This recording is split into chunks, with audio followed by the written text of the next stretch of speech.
Innocence, purity, vibrant, trusting, vulnerable yet powerful, unconditional, pure love.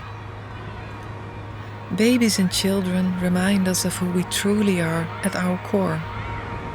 Eyes wide open, curious and full of wonder. They wear no mask, just pure life energy, pure love. But somewhere in time, a darkness crept in. A certain group developed an urge to destroy the purity of our children, to steal their life force in the most unimaginable way. This reality is unbearable, too painful to grasp. The truth shatters the safety of our world, and so we look away. That feels easier, safer. Animals face danger head-on and instinctively protect their young. They confront a predator to defend what is sacred, their children. It is time we do the same and wake from the mass hypnosis. Reclaim our minds from those who prey on our children. Face the fear. Heal the wounds. Break the chain. Step out of the cycle of silence and complicity in organized crimes against children. It's about time, isn't it? This film is a call to the heart, a reminder of the innocent, fragile child that still lives within each of us. Protect that inner child, nurture it, and let it guide you back to your true essence. For your healed inner child can help heal all children.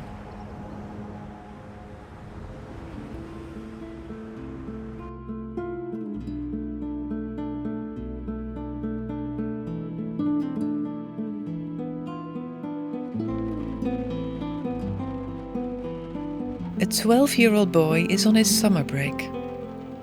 He's just finished elementary school, and after the summer he'll be starting high school. He's wondering what to do with this day and decides to head to the arcade, one of his favorite spots.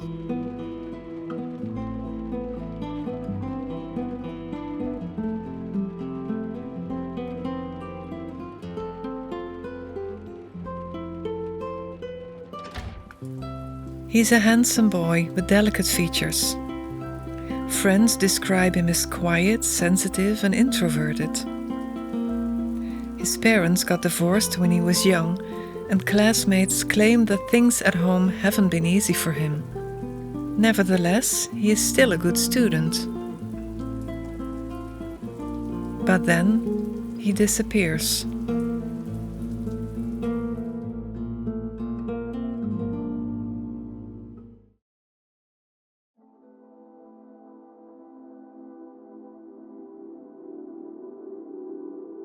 I'm an investigative journalist. I've been working under the pseudonym of Ster. I've been investigating the power shift that is taking place right now, all sorts of forms of power abuse, and particularly organized sexual abuse of children.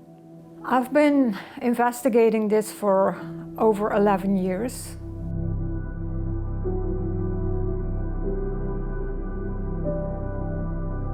I'm Steve van Herreweghe. I'm a Belgian psychologist. I'm experienced in trauma, psychotrauma. I worked for 25 years in different types and fields of mental care.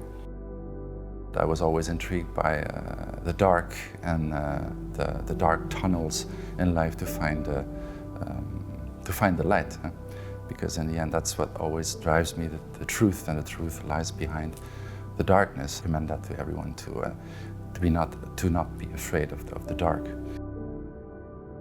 I'm very sensitive to all types of violence, all types of aggression, all types of abuse. Why? What motivates people to do harm? How can we learn from that, and how can we heal as an individual and as a collective? The oath of Hippocrates, primum non nocere, first do no harm. I think that's a very important principle. I'm David Icke, and I've been researching, investigating mind control, mind control techniques, satanic ritual abuse, and child abuse in general by the elite, in quotes, since the mid-1990s. And I've done this both in the United States, North America in general, Europe, and around the world. And the same story emerges wherever you look.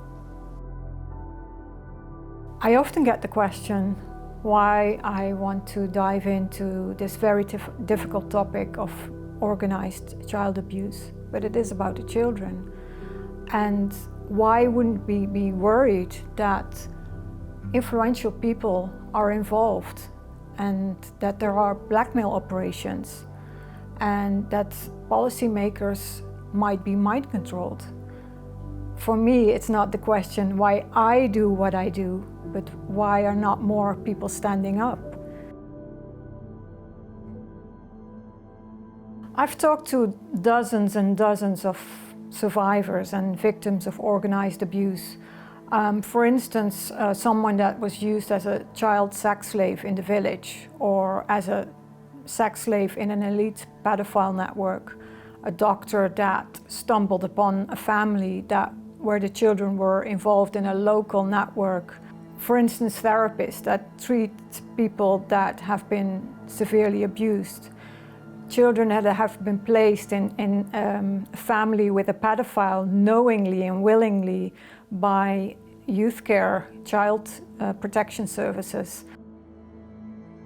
It gave me a great insight in what happens behind the scene and how these networks operate, and also how it affects the people that had to endure this kind of abuse. When you first start to grasp the nature and the extreme nature of what is happening to children, and how what we call wrongly the elite in the world, in country after country, are the perpetrators of this, then you can immediately respond by putting the hand up and saying, can't be happening, too extreme, nothing, no one is as evil as it would take to do what you're claiming.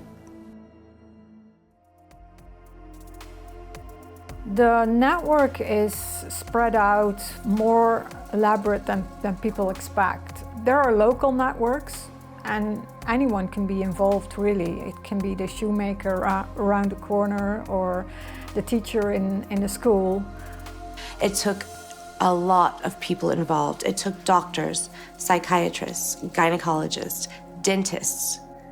All these people knew what was going on, hairstylists. I mean, the list goes on. I could keep going on and on and on. Drivers, chauffeurs, butlers, housemaids.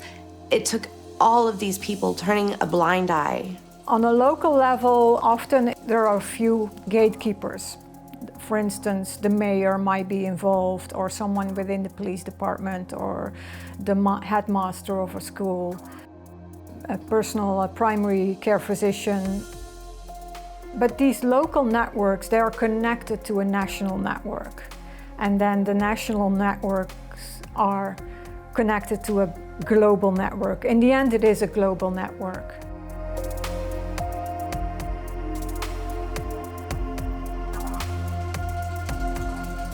When you deal with psychopaths, they have a tendency to sort of climb up the ladder because they have no compassion, they have no empathy, they have no boundaries in their behavior. So typically within the networks where there's sadistic organized abuse involved, you find a lot of psychopaths that are often in influential positions of society. The first time when we ever done it to a papa, the first time when we little done it, we had feared so much. When you did what? When we killed a baby, first time. And you killed the babies? Yes. Everything that happened on the Lolita Express and his other planes was the same thing that happened in his bedrooms and the massage rooms. on the beach, wherever we were. The abuse did not stop because we're in the air. 95% of the time, there was always sex involved. Jeffrey couldn't take a 2-hour flight without having to ejaculate. Like, that's how sick this man was. How did you live every day? How did you get on board that plane? How did you live knowing you're going off to New York or to the island or to wherever you were about to be trafficked to? You must have been a ball of dread and anxiety. I was. Throughout my childhood, I was a victim of Australia's VIP child sex trafficking ring. For example, I was prostituted to pedophile parties at Parliament House, Canberra, and to an international leader at Fairbairn Military Airport. The people involved in this elite pedophile ring included high-ranking politicians, police and judiciary. A lot of people are born into these networks. They come from a family that have been involved for generations, so they had really no choice in the beginning of their lives, whether they were involved or not. Other people were lured in. Children that are most vulnerable, they typically get lured in. The people that are involved are often mind-controlled from a very young age, before the age of 6, because then it's most effective. And then it creates these very controllable puppets. Because of the trauma-based mind control, the mind is split off. So there are parts of the personality that can be switched on and off at will. So the loyalty is forced upon them. If you're not loyal, the punishments are really severe. In order to prove your loyalty, you have to participate in the crimes. Er kwam een moment, toen werd ik dus uitgenodigd, daarom vertel ik dit ook, om mee te gaan doen aan offers in het buitenland.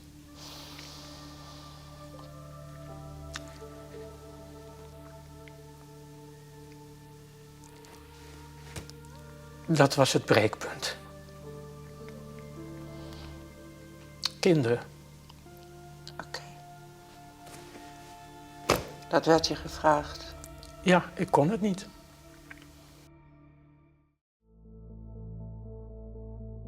So it's not like the child is expressing its pain or fear necessarily. That can happen in a sadistic situation, but I think often these children are trained to be completely disconnected. And so they are trained to pretend it is okay. There's gatekeepers within the police department, within the justice department, political arena, child protection services. Most people that work there are good people. They have a good heart. They really want to make a change. But there are gatekeepers that make sure that whenever someone reports to the police and wants to prosecute their perpetrators, it doesn't go anywhere. It goes up to a level and then it's stopped. These are the stories I hear over and over again.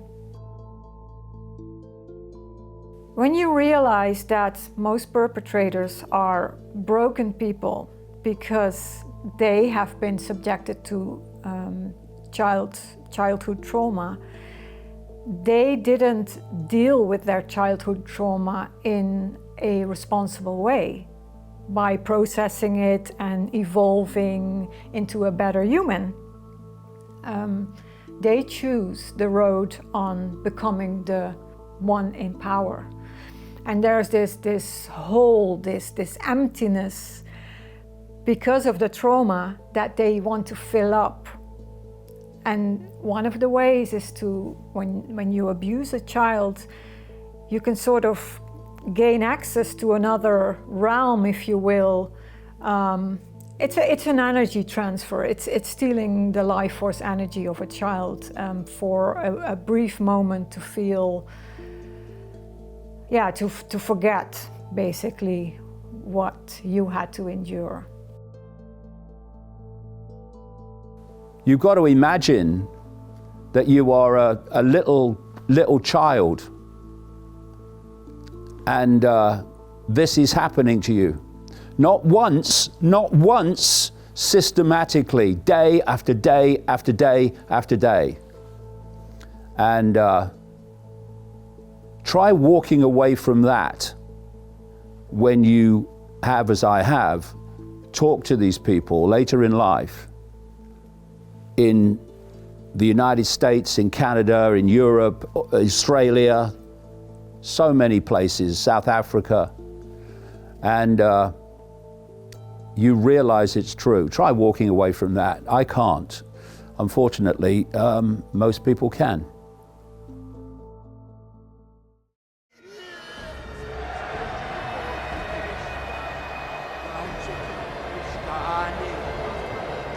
When people are not familiar with satanic ritual abuse and they hear about blood drinking rituals, they think it's so absurd and fantastic that they think it's not true, but it actually makes a lot of sense. And we know that from historical pictures that it is something that has been done for thousands of years. What were they doing in the ancient world? They were doing sacrifice rituals and child abuse rituals to these gods. And why were they doing them? It was a gift to the gods. Okay, so what do the gods get out of it then? Well, as you do the research into this and the dots begin to connect and you see how the picture forms, these gods feed off low vibrational human energy. When a child is terrorized and hurt, the body produces a very high level of adrenaline. And that adrenaline, when it's oxidized, there's a compound produced that's called adrenochrome. And it has self-healing abilities. So it's basically a reaction of the body to heal itself.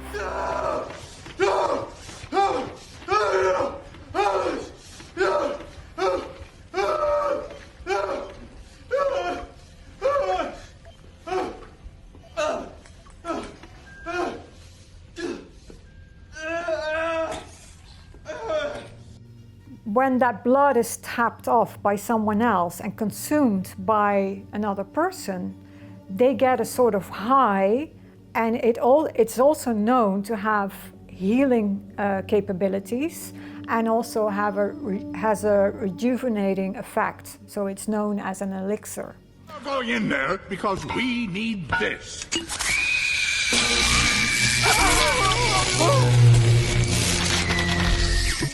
Our city is counting on you to collect those children's screams. Without scream, we have no power. Yes, it's dangerous work, and that's why I need you to be at your best.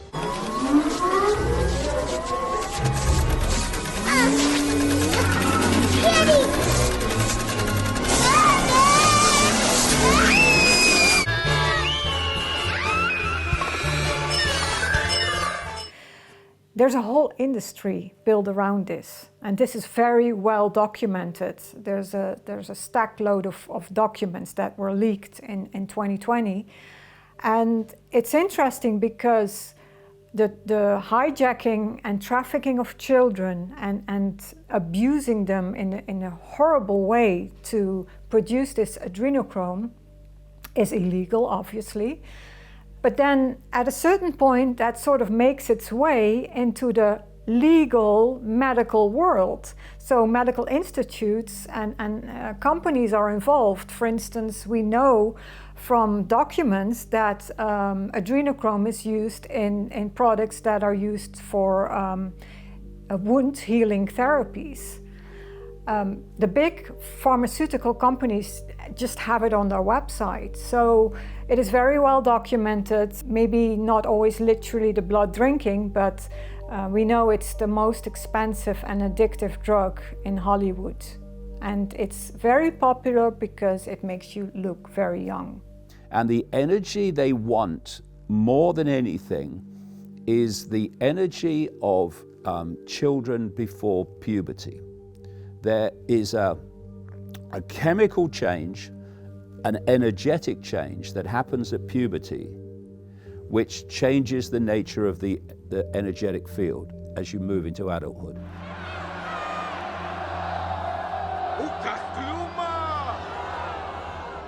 They do things like using mantras and symbols and chanting and using specific numerology, specific dates, locations to invoke spirits, demons.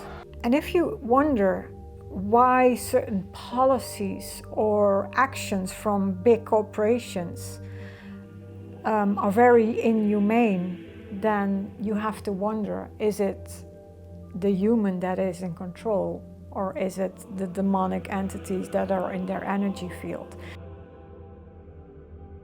Everything is based in satanic ritual abuse. They need to lower the frequency as low as possible. So they use fear and despair. The spirits that come from another realm, it has to match that frequency, which is very low frequency. What are you doing when you chant? And there's loads of these chants in this satanic ritual abuse. Vocal cords are vibrating, and the chant is turning that vibration into a particular frequency, so that what they're doing with the chants is they're creating a certain frequency field that the chant is there to elicit. The colors that they use, every color is a frequency of vibration. This is well known in mainstream science. Can we start at the beginning and can you tell us the story of what's happened in your life from the very start?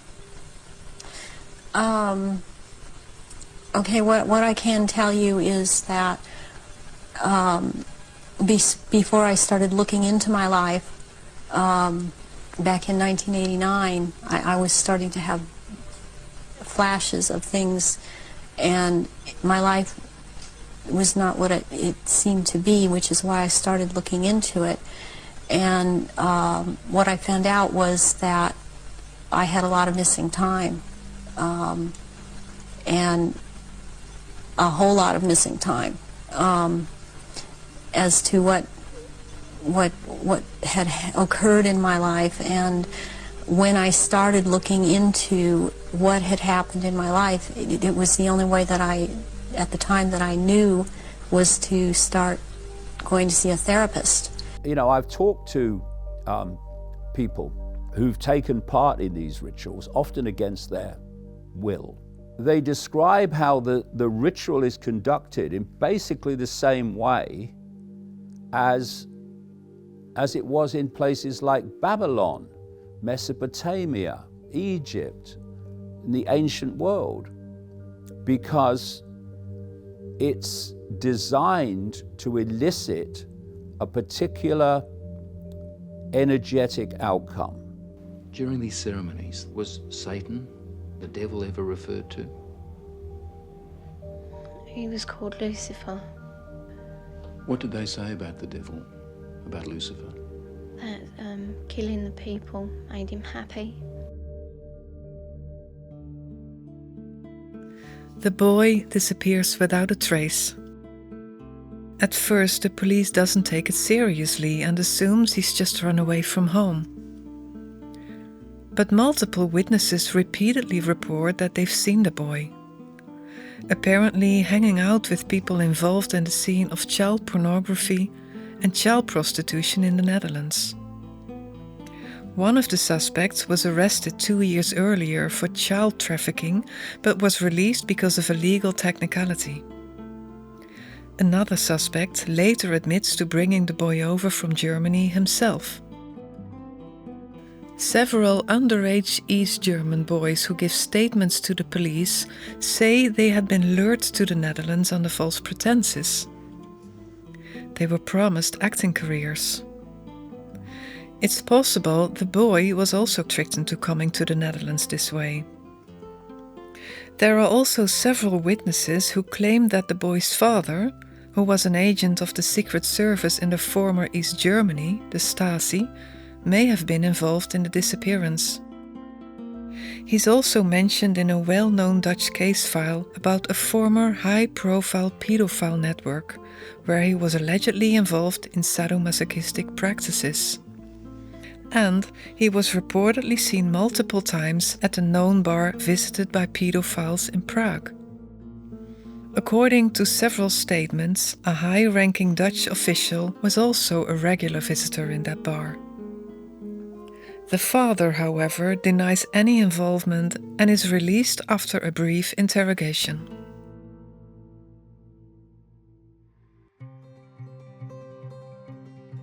When you consider violence or different forms of different faces, different aspects of violence, it always comes down to aggression and uncontrolled aggression. But in sport, we call it grinta. You need some aggression, you need some alpha energy, you need some power to act, to create, to win. Because of the programming, due to parenting, due to education, due to schooling systems, we kind of have disconnected ourselves from our deepest aggression, deepest powers. And when we are disconnected, we're more, like we call it in stress psychology, we're fawning, we're more pleasing, we're not only fighting and flighting anymore or freezing, and that's how aggression may flourish in ourselves, because when we are not allowing the inner powers, the inner positivity that is related to aggression, that the source of creation, we disconnect ourselves, then we will try to find, because in the end we need to survive. Where are we going to look for safety? Where are we going to look for protection? Where are we going to look for some guidance? So we need that, and when we don't develop that in ourselves, that's when the external locus of control kicks in. The locus of control that is externally, that we search for external guidance and protection,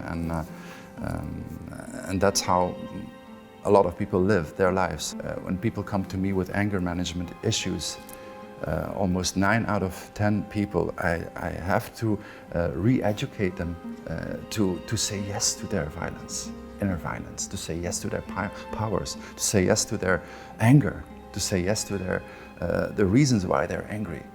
But we live in a society where our aggression, we have to suppress ourselves, our emotions, our feelings, our aggression.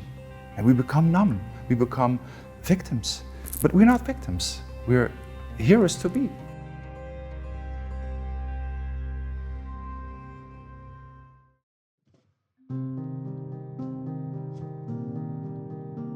Mengele came and he decided to send me to the left and Miriam, my twin, to the right, which meant I was supposed to go to the crematorium.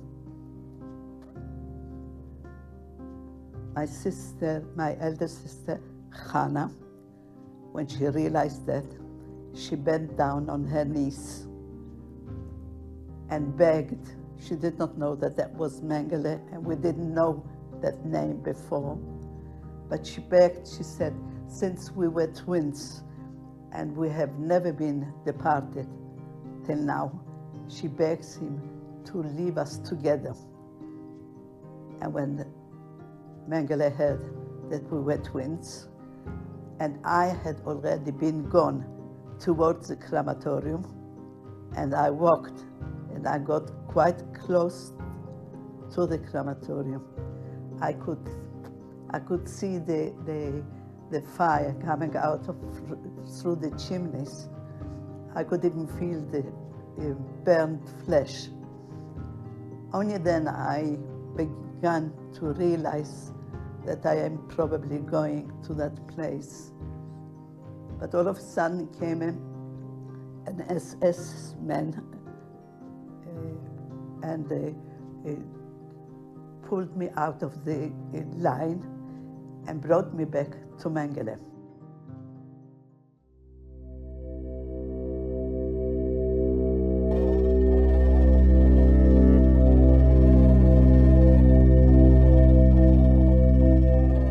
Programs like MK Ultra in America, that was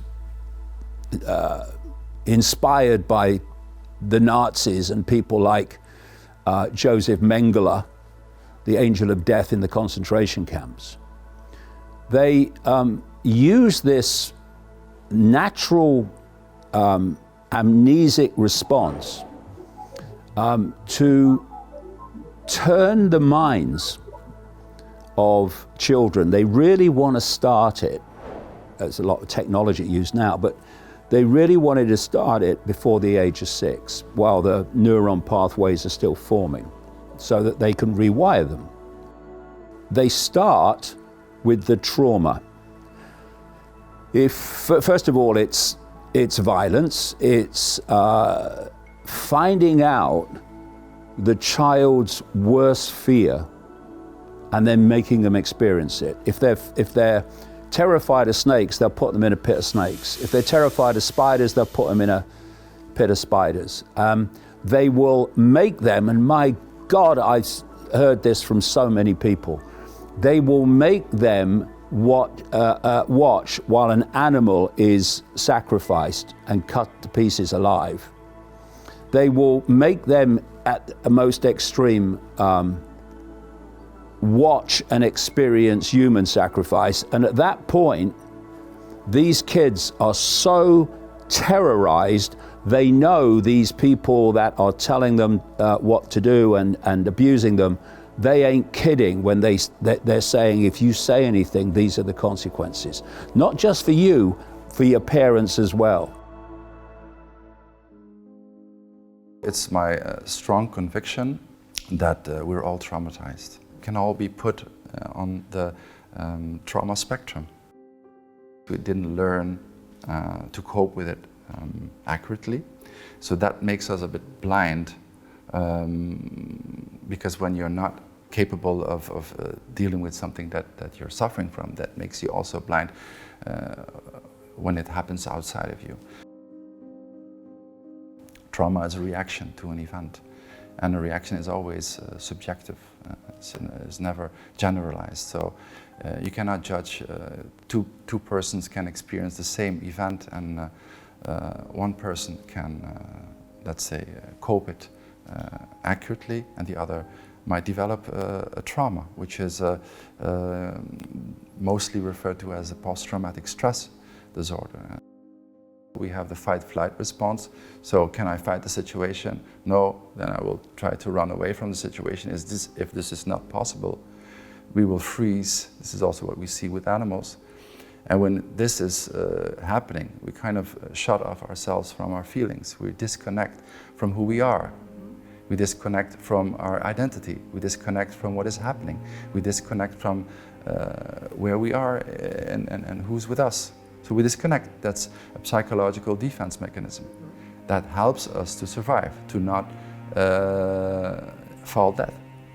And the freezing is, of course, the third phase. And then when we kind of awaken a bit, then we start to fawn, we start to please.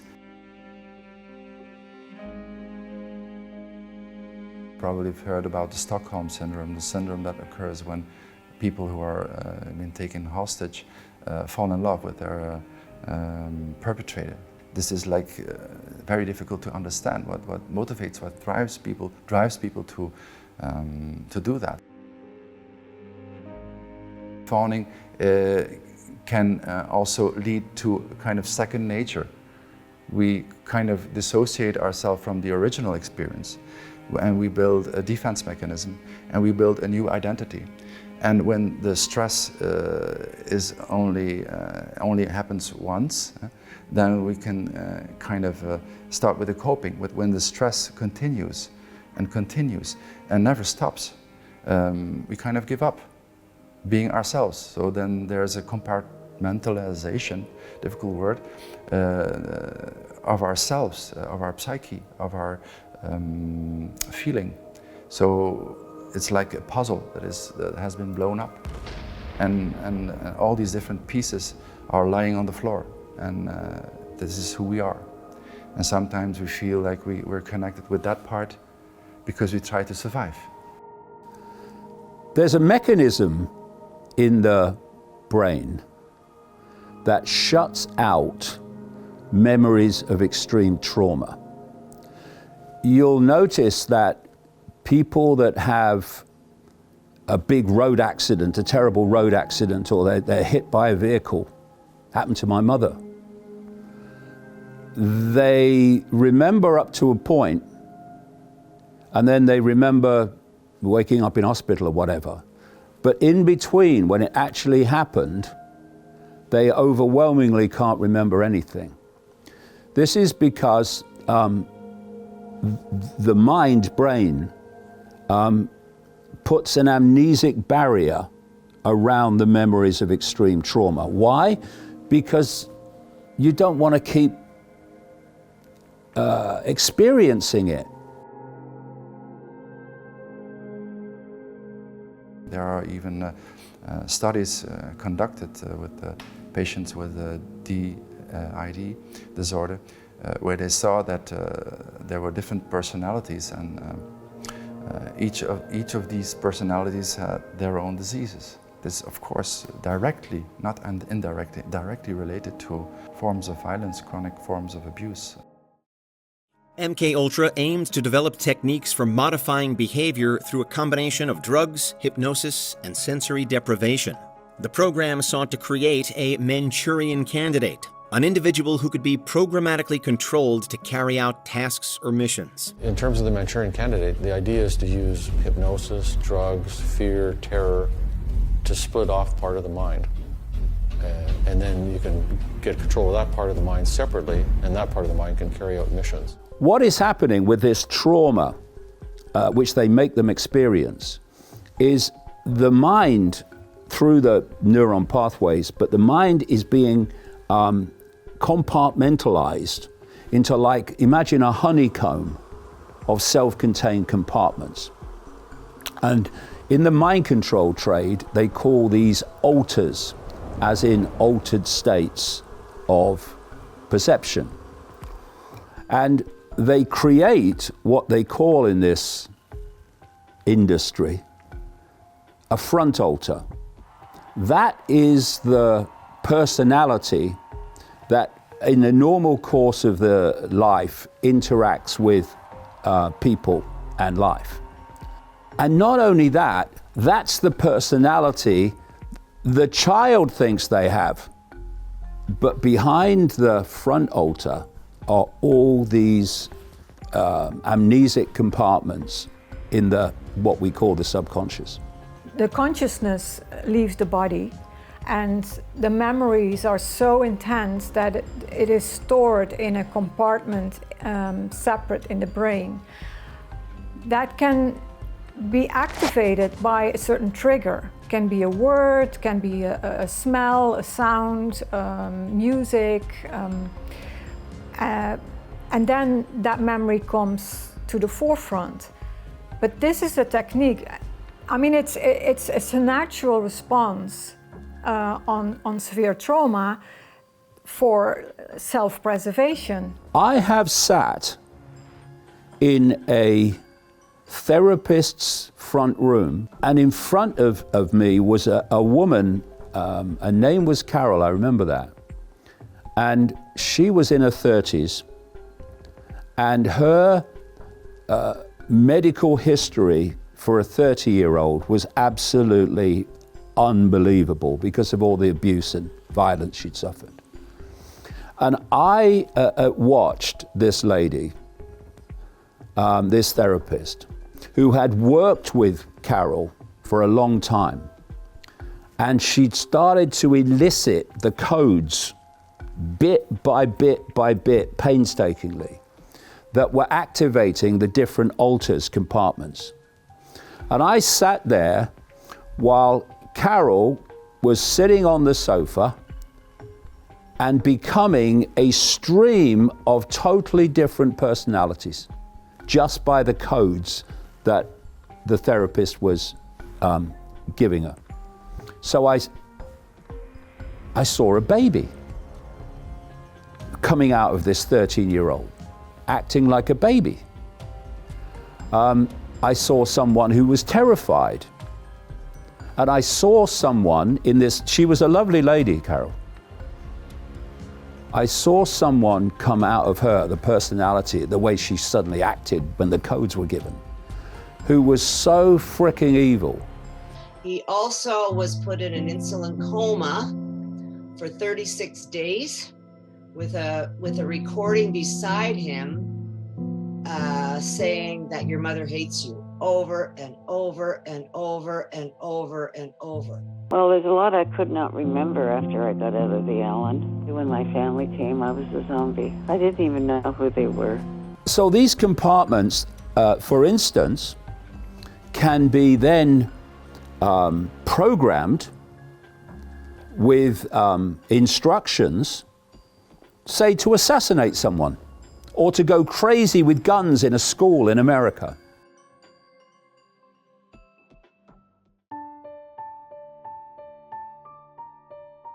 The whole modus operandi is fear. So you'll have people in the Netherlands, in the elite running the country, who will have subordinates below them who will do what they're told. But those running the Netherlands, like those running Britain, like those running America, will be terrified of the levels above them into the cult inner core. And the cult inner core will be terrified of the gods in another dimension. The whole thing is based on fear. What is the currency of control of humans? In general, it's fear. Part of this system is to bring a back altar to the front, to be abused by the rich and famous who they would otherwise recognize, and then put the temporary front altar, the abused altar, back into the subconscious. Front altar comes forward. Front altar has no idea it's been abused. None. I've met people in America who thought they were virgins when they got married. And when eventually the compartment started to break down, they realized that they had been sexually abused by men, often rich and famous, since they were kids. The scale of the abuse stays hidden, because even a lot of the people who have been abused don't remember until the altars start to break down. To explain the origin of all this and where it came from, we really have to enter the land well beyond, enormously beyond, where most people are willing to go. Let's just do a bit of background here on the basic physics of this reality. When you look through your eyes, you are seeing a tiny, almost laughably narrow band of what exists in the space you're looking at. Science calls it visible light. Let's put that into perspective. According to mainstream science, the electromagnetic spectrum, which is basically our experienced reality, is 0.005% of what exists in the universe in terms of energy in its different forms. Visible light, which is the only band of frequency that we can see, everything that we're looking at now, everything people watching this are looking at now, exists within this tiny band of frequency called visible light. It's ridiculously narrow. Everything else that exists in the space that we are occupying is invisible to us. And yet the entirety of infinite reality in all its forms, facets, and infinity exist in the same space that I'm sitting in now. Some of these expressions of life, particularly those very close to our frequency band but beyond our ability to see them, are these expressions of pure evil. And these are the gods that were and are worshipped by people all over the world. I realized that these rich and famous people were invariably the key players, but a lot of the not so key players, but contributors. There were two common themes relating to them. One was pedophilia, and the other one was satanic ritual abuse. It was a big year for paedophile movies. Surviving R. Kelly, Leaving Neverland, Two Popes. Shut up. Shut up. I don't care. I don't care. People around the world are searching for the boy. His mom even appears on a Dutch crime show, hoping someone knows something. His grandmother writes an open letter distributed in the press, just trying to make contact. Mein lieber Jungen, gibt es dich noch? Das ist meine Frage an dich und auch die Frage, die wir uns alle stellen. Wo immer du auch bist, mein Wunsch ist, dass es dir gut geht, dass du nicht einsam bist. Bitte beobachte, dass ich Angst um dich habe. Ich möchte für dich da sein, wenn du mich brauchst. Sag mir, dass es dich noch gibt. Deine Omi. But no one answers.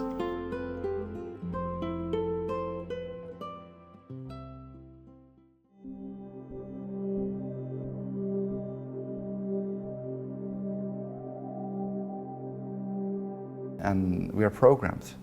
We are programmed through our parents, through our grandparents, through their grandparents. This is what we call transgenerational programming. I've worked with 3 to 4 generations of pedophiles in forensic psychiatry. And I remember a person who was sitting in front of me, who was saying to me, like, why do I have to go to a psychologist like you? We know how love works. Society doesn't know how love works. We are not wrong. You guys don't simply see it the way you should see it. In our family, this is the moral. In our family, this is normal. This is okay. So what we do unto others is just simply the continuation of how we perceived love generation after generation. There are, of course, many factors that, in my opinion, play a very important role. First of all is a lack of consciousness, a lack of awareness, a lack of emotional intelligence, a lack of spiritual intelligence, a lack of feeling, and a tendency to be loyal to those who nourished you, who educated you. So there's this loyalty that plays a lot in that process. A lack of awareness, a lack of courage, but mostly it's ignorance. According to, again, statistics, 80% of those who are committing abuse to a minor, to a child, mostly also themselves being abused. I believe personally that it's more. I think it's, in my opinion, 100%. But when it comes down to responsibility, in my opinion, the perpetrators are 100% responsible. The more we are raising the awareness about this topic, the more we're working towards prevention.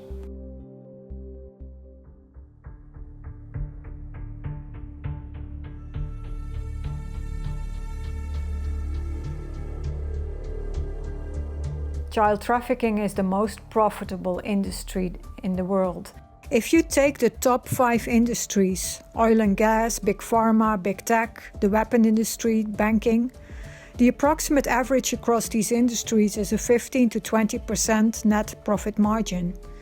Data analysis indicate that child sex trafficking operations have a net profit margin of 70 to 95%, depending on the frequency of their exploitation, due to the near zero payments to victims.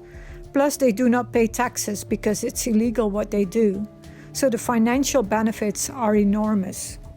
In the 90s, there were a number of scandals that arose in the Netherlands of organized abuse. Some of them happened in schools, believe it or not. there was really good journalism back then. There were journalists that really wanted to dive into it and published good stories. But there was always a turning point when things were getting out of hand. There was some sort of intervention, and then the investigation stopped. There was a reason propped up why everything was not true. The story was twisted, turned around, and downplayed. And a good example is the Zandvoort case, which was a large-scale child pornography collection that was busted. Cet homme de 49 ans est apparemment chargé de la diffusion des images sur Internet. Évidemment, Marcel s'empresse d'aller au contact d'Ulrich à Zandvoort, une station balnéaire en Hollande. La rencontre s'effectue dans l'appartement même d'Ulrich le 11 juin 1998. Ulrich était ivre ce soir-là. Il était complètement bourré. Ulrich l'a amené chez lui. Marcel a vu un appartement très luxueux, très moderne. Et 8 ordinateurs. Sur chaque ordinateur, il y a du pédoporno. L'appartement d'Ulrich à Zandvoort semble bien être le centre du réseau. Des ordinateurs qui ne sont jamais éteints. De nombreux virements aboutissant sur un compte bancaire, nom de code Apollo, du nom du voilier d'Ulrich, sur lequel on filmait des viols de mineurs.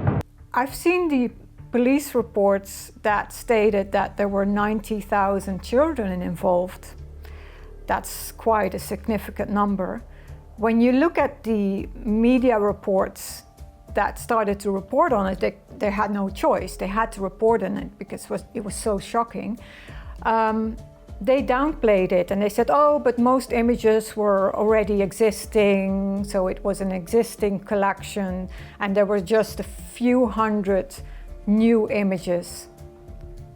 And the only tabloid that really did a good report on it was Humanité, the French tabloid, and they managed to make portraits of the victims and publish that in a portrait book. And they were contacted by parents because they were looking for their missing child, or they knew their child had been abused and they wanted to find proof. And they were able to identify some parents. The journalist said there were about 80 parents, from what I remember, that identified their children. But it was always told to the parents, no, this is not your child has been identified in the Netherlands or in Belgium. And this, it looks like your child, but it is not.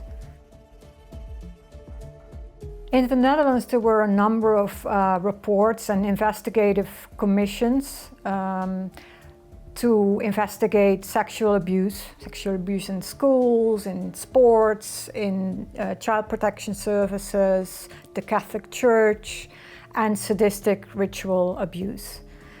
It always ended up in a thick report, press release, and then that's it. No one ever got prosecuted, no one ever went to jail. And in the case of the investigation of sadistic ritual abuse, that was a result of a resolution that was passed in Parliament in 2020. And part of that resolution was they had to investigate also the scale of it and how this network operates, how it's interwoven with other things. And they refused to do that. So they neglected their parliamentary duty to do so. And instead, they just talked to a few survivors. They said up front, we're not going to investigate or search for evidence. There were interest groups that were quite involved, and they wrote several letters to Parliament and to the Commission. They said, well, we have a plan, there's technology you can use to search the dark web, and there's evidence there. There's clearly evidence, because there were therapists that treated the survivors, and they said, it's my child pornography films are on the dark web. They refused to do that. And then when the report came out, the media said, there's no evidence.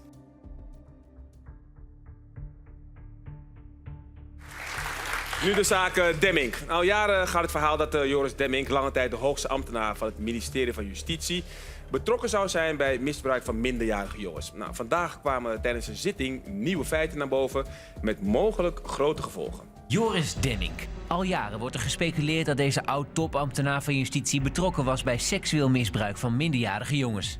Als het klopt, zou dat grote gevolgen kunnen hebben voor het aanzien van de rechtsstaat. Lange tijd ziet het OM geen reden om Joris Demmink te vervolgen. Maar in januari besluit het Hof in Arnhem om wel een zaak tegen hem te beginnen. Hij wordt beschuldigd van het misbruiken van 2 Turkse jongens op een seksfeest in Turkije in 1996. Een paar jaar geleden deed een 15-jarig meisje bij de politie aangifte van stelselmatige verkrachting. Gepleegd door haar vader en een netwerk van andere mannen. Hooggeplaatste mannen, ze noemden namen van advocaten, een topman van een groot bedrijf en een topambtenaar van het ministerie van Justitie, de heer Joris Demmink. My name is Gideon van Meijeren and I'm a member of the House of Representatives in the Netherlands. In my political work I focus on several topics and one of them is the serious problem of organized sadistic abuse of children in the Netherlands. I've been working on this issue because I think it is extremely important not only to protect the victims and the survivors, but also to make sure that the truth comes out, no matter how painful or difficult that truth may be. Ze zou als gevolg van de verkrachtingen onder meer zwanger zijn geraakt en zijn bevallen van een baby waarna het babytje zou zijn vermoord. Dit meisje, Lisa, niet haar echte naam, werd niet geloofd door de politie. Ze zou de verkrachtingen en het verhaal van de bevalling volgens de politie uit haar duim hebben gezogen. Case closed. In recent years, this issue came back into public attention after several radio broadcasts by an investigative program called Argos. These broadcasts started in 2018. Snap je als mensen zeggen, ja dag, ja, dit is want volslagen onzin?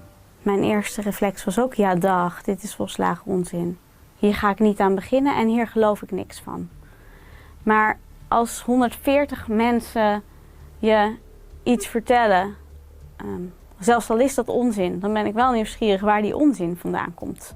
The testimony showed a lot of similarities. They were very detailed and they had the same details about locations, names of perpetrators, including violence, sexual abuse, torture, and also ritualistic aspects like ceremonies or specific symbols.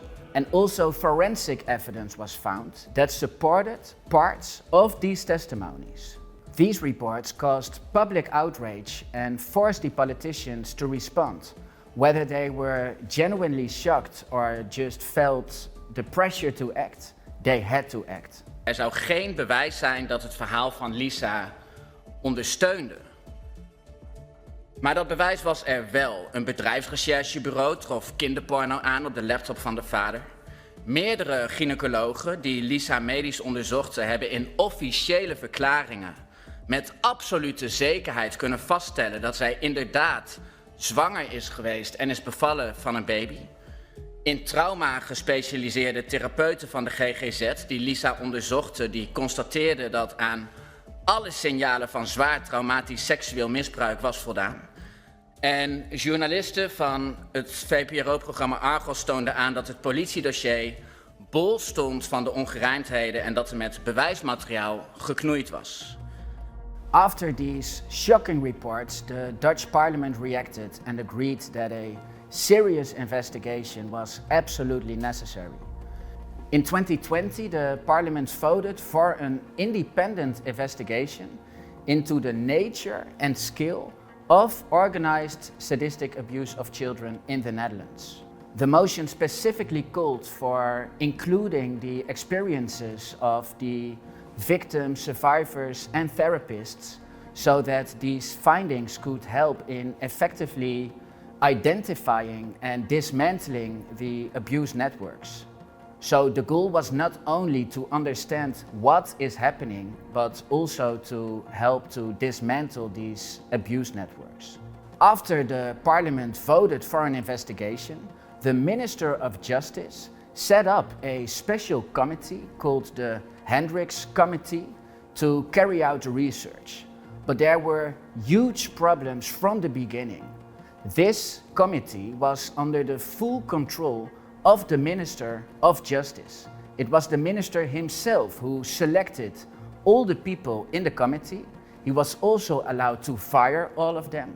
He had total control over the process, and he had the power to approve or block all important decisions. This was especially problematic because some victims accused high-level officials from the Ministry of Justice or from institutions related to the Ministry of Justice, such as the judiciary, the public prosecution, the police, of being involved in these abuse networks.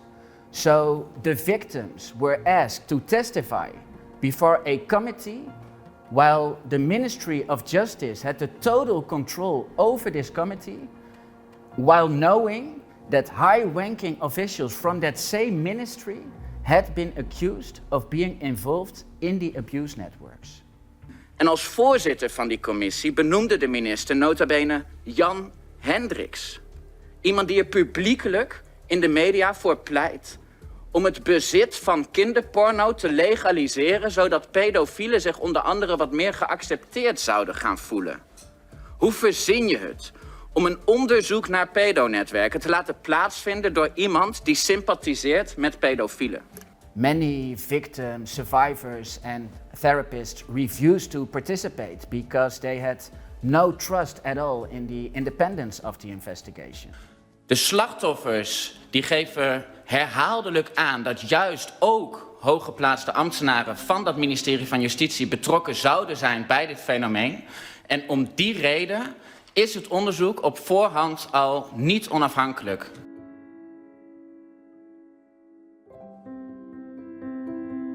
So as a result, most victims who could have provided crucial information, they were not even heard.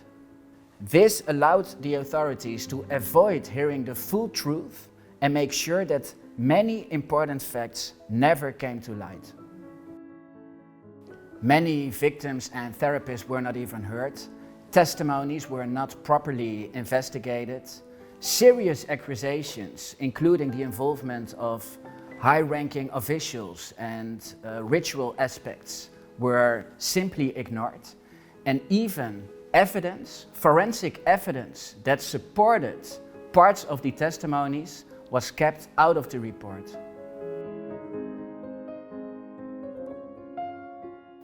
Instead, the committee focused on a theoretical debate about reliability of memories without any solid scientific basis and without the parliament having asked for that. From the moment I saw how this investigation was being organized, I directly raised serious concerns about how the government was handling this. I immediately called attention to the lack of independence and the many other flaws in the way the committee was organized. Dan geef ik de minister van Justitie en Veiligheid het woord. Voorzitter, ik begin met een ordepunt. Voordat ik op iets inga van uw Kamer.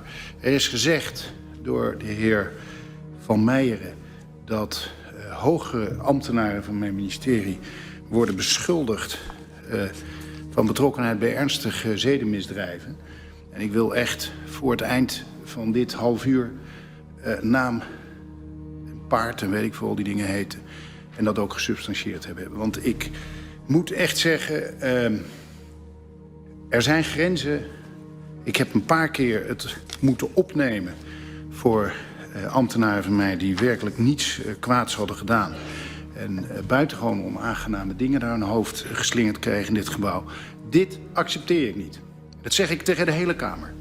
Echt, ik accepteer het gewoon niet. Dus ik weet niet hoe we dat gaan oplossen, want ik geloof dat u straks nog een debat met mij heeft. Maar ik vind dit in een rechtsstaat, ik zie dat iedereen rustig blijft zitten. Ik vind het schunnig. Er wordt weliswaar bevestigd dat georganiseerd sadistisch misbruik van minderjarigen bestaat. Maar dat wisten we al, dat werd al geconstateerd in die motie. Maar de aard van deze netwerken en de omvang daarvan, die zijn überhaupt niet onderzocht. De commissie Hendricks heeft naar eigen zeggen niet eens gestreefd naar waarheidsvinding, heeft ten onrechte beweerd dat er geen bewijs bestaat dat de slachtofferverklaringen zou ondersteunen en er is geen enkele rekening gehouden met de mogelijkheid dat ook hooggeplaatsten betrokken zijn bij die dadennetwerken.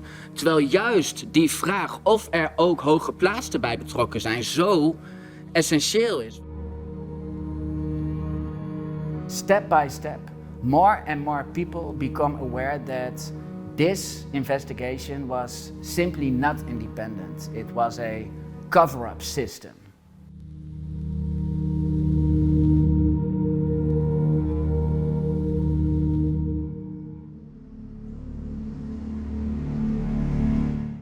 Between 2012 and 2024, last year, the number of trafficked children, child trafficking, has tripled from 1.3 million to 3 million. We never know how accurate these statistics are, but the fact that 3 million children are trafficked worldwide every year, that alone is like, hello, that's huge. I've passed details of people who are engaged in child trafficking into the UK. Names of all those. They've gone to the government. Nobody wants to act. Nobody wants to act about it. How big is this? It's big. How many? Hundreds and hundreds and hundreds. And so they're taking these children to who knows where, and they're doing who knows what to them. Well, I'm told that they use them in the sex trade for about 3 years, and then they're worn out, and then they organ harvest them. Wereld sta op, gaat onderzoeken. Organenhandel. Kinderen. Hoor je niemand over. Niemand doet wat. Die satanisten, fuck ze. Dat is nog maar een klein zielig groepje. Organenhandel, wereldwijd. We know that in a lot of Western countries, the child protection services or youth care system, these services are hijacked or used by people within the network to take children out of their family. And of course, the most vulnerable families and children are subjected to this. So single parent families, families where the parent or one of the parents is addicted, families where there are a lot of financial problems. And it's difficult because it's not a black and white story, because if you talk to social workers, you hear their stories. There are situations where the children need to be brought into safety because they're not safe within the family that they grow up in.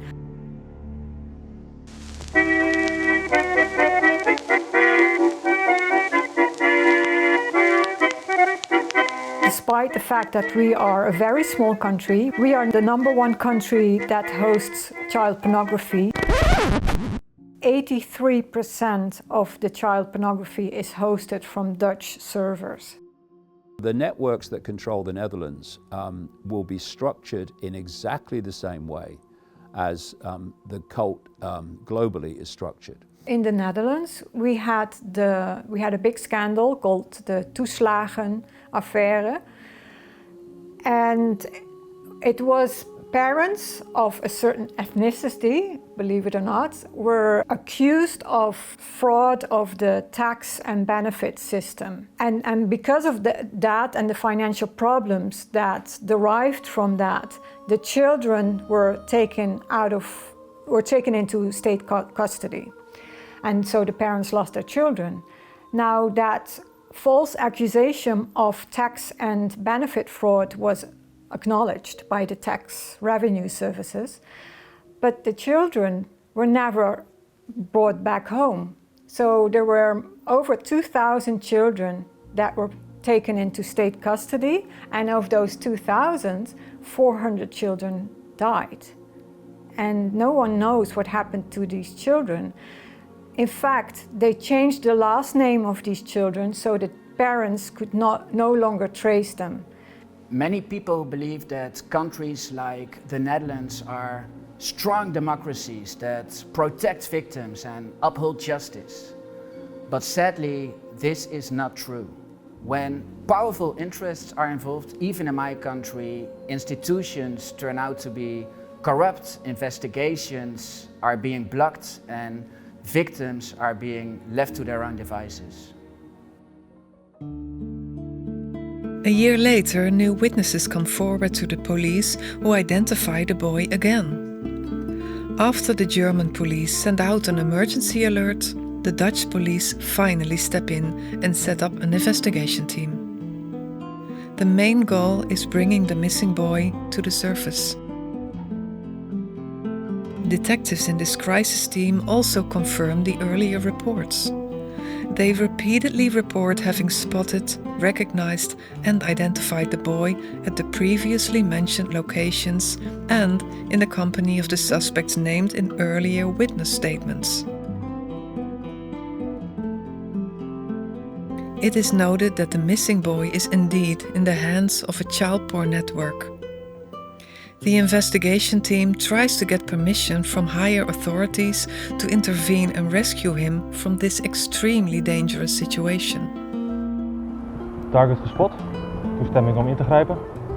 Negative. That permission never comes. Later, it turns out the police report where all of this was described and proven has accidentally been deleted while transferring to a new administration system. The boy slips through the fingers of justice. Again. Waarom bestaat het journaal niet meer? Dat is een pure technische fout. Het is vanuit het ene systeem in het andere systeem gegaan. Het was een computersysteem en dat is overschreven. Het journaal bestaat niet meer? Nee. Nee.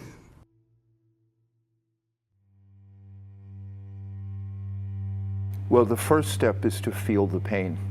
That if you rush through and don't allow yourself to recognize how much harm there's been, it's kind of a shortcut. But once you've forgiven it, you have to, one, most people have some kind of either faith and belief in something bigger.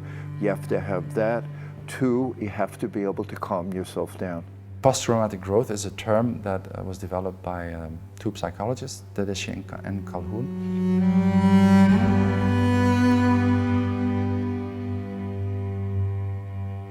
Could also mean that you say to yourself, whatever happened to me, I will do everything that is in my power to not repeat the cycle. I always speak about the triangle of self-regulation, co-regulation and context regulation. As a foundation, the triangle as a foundation of regaining our fire, regaining our power, regaining our soul. Self-regulation refers to what we can do ourselves to recover. Co-regulation refers to what others can do for you or what we can do for others. And that's a very important dimension. And then there's also the context. It's easier when you're willing to self-regulate and there's a bunch of co-regulating others, and there's also a very beautiful context. I'm thinking about a little story of a father who he has two sons, and he was an alcoholic. The father was an alcoholic, and he had also aggression issues. And one son also became an addict and an aggressor, and the other son became a very successful and loving father. And there was at some point an interview with both of them, and the question was, how come? Your father an alcoholic and an aggressor, and two different situations. What happened? Why did you become an alcoholic and also an aggressor? And he said, yeah, my father was an alcoholic and an aggressor. And the other son answered, yeah, my father was an alcoholic, an aggressor. That's why I became successful. I strongly believe that as more people become aware and refuse to look away, the pressure on the corrupt system will increase and the truth will eventually conquer. They are all people who do not have the ability to empathize with the victims of their actions. They know they're having an effect on the subconscious without the conscious even being aware of it. And there was a time in Britain, I was involved with this in the 1990s, where it had started to come out and there were brave people who were speaking out and the lid was smacked on it. And not everyone that was involved in that snuffing it out would be a paedophile, but they would be answerable to the cult and know the consequences of not doing whatever they were told. Of course, the only way to stop it is to expose it, but that's going to take, and does take, a lot of determination and people who care more about the kids than they care about the consequences.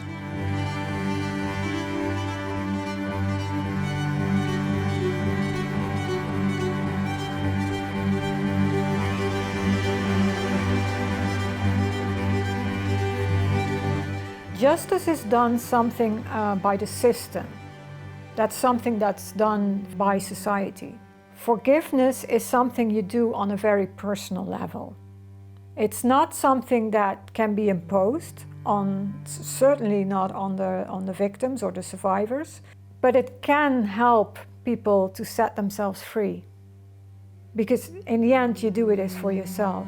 You can use forgiveness and compassion for yourself, not to get stuck in the lower vibration emotions. It took me years, maybe 10 years or so, to get to that point where I could feel compassion, even for perpetrators. And that's a really strange concept, because at first you're angry, I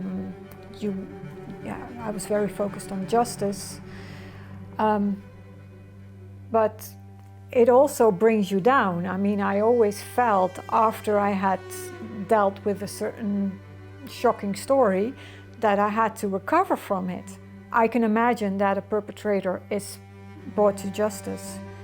I can feel the tragedy of their lives, how they were lured in as a child into the network, abused as a very young child. You can go back to that image.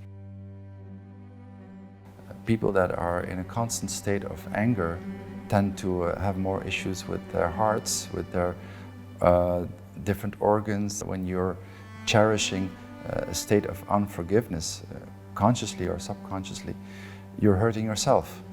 So the question is forgiveness important? Well, according to me and according to a lot of studies, it's very important. But you don't have to like the person. I always say that forgiveness should not be the first step. It should be the outcome of a process, but it should not be your goal. Your goal is to heal yourself and to stop repeating the violence onto yourself, because when people are abused, they tend to abuse themselves. They tend to develop illnesses such as DID, also depression, psychosis, addictions. They tend to hurt themselves, do self-harming.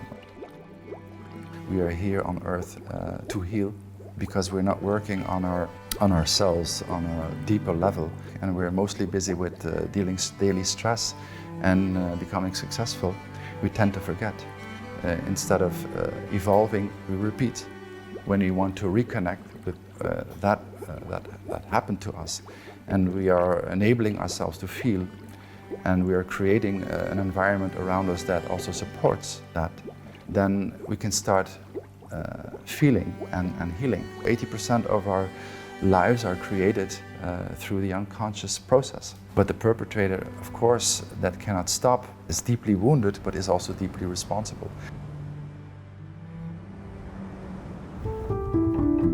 This story is not made up. It really happened. It has been carefully reconstructed using information from articles, investigative reports, and personal testimonies gathered over the course of many years. The boy in this film lived in Berlin, Germany. He disappeared on July 24th, 1993.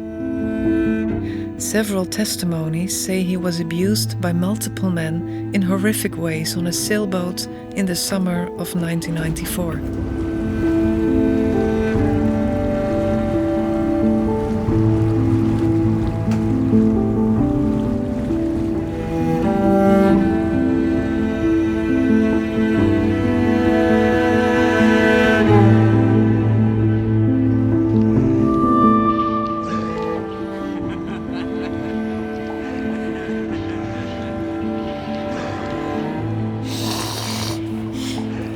The story goes that he died on the boat while being the victim of torture in a snuff movie. Several witnesses say a high-profile Dutch government official was on board during the filming of that movie.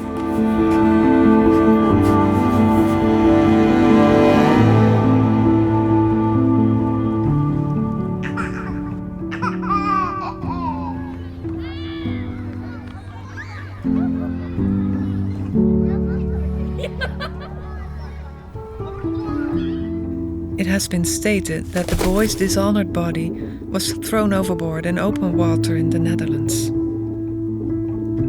The boy's remains have never been found.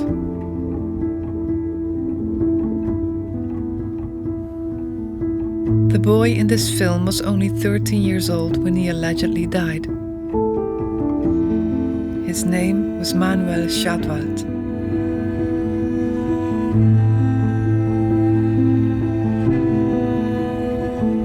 There were investigative journalists that worked on the case for over 10 years. I see this case as one of many deeply disturbing examples that show how far these networks may reach and how serious the consequences are for the victims.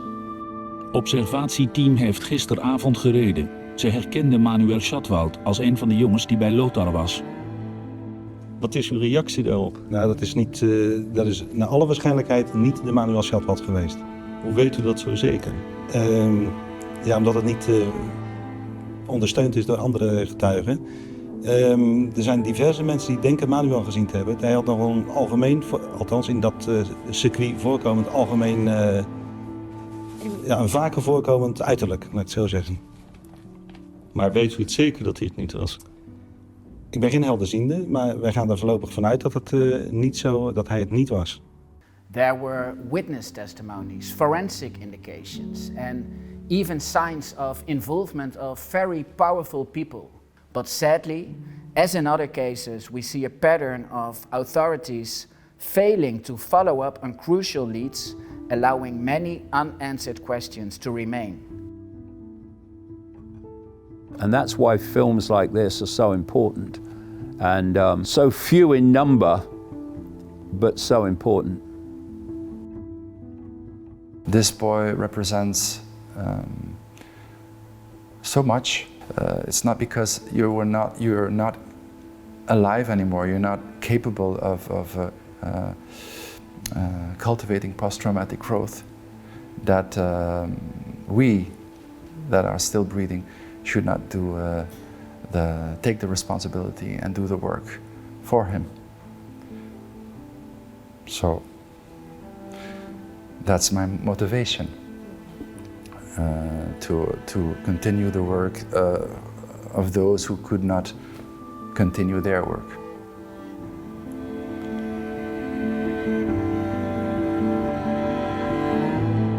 This film is dedicated to all children who have been and still are victimized by local, national, international and global networks that traffic, abuse and torture children in the most horrific ways imaginable. Children of all ages, from their earliest stage in the womb to young adulthood. With this film, we give the boy back his voice. We told his story so he and all victims of organized abuse throughout history will never be forgotten, and their stories come back to the surface.